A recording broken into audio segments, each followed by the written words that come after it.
আবু সাঈদ আল খুদরি রাদিয়াল্লাহু তাআলা আনহু বলেন, ইন্না নাসাম মিনাল আনসার, আনসার সাহাবাদের এক জামাত আল্লাহর নবীর দরবারে আসলেন। সাআলু রাসূলুল্লাহি সাল্লাল্লাহু আলাইহি ওয়াসাল্লাম, আল্লাহর নবীর কাছে কোনো কিছু চাইলেন। আনসার সাহাবাদের এক জামাত, মোটামুটি কয়েকজন মানুষ, অনেক মানুষ, একজন দুইজন না, কয়েকজন মানুষ দল বেঁধে নবীর কাছে আইসা বলে, ইয়া রাসূলুল্লাহ, আমারে এটা দান করেন। আরেকজন বলে ওইটা আমারে দান করেন, আরেকজন বলে ওইটা আমারে দান করেন।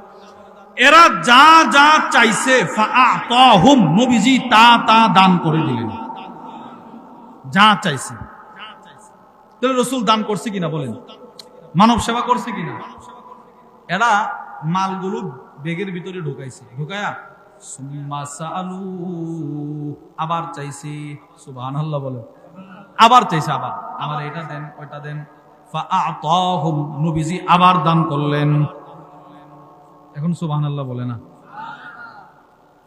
সুম্মা সাআলু, তারা আবার চাইছে, রাসূল আবার দান করলেন।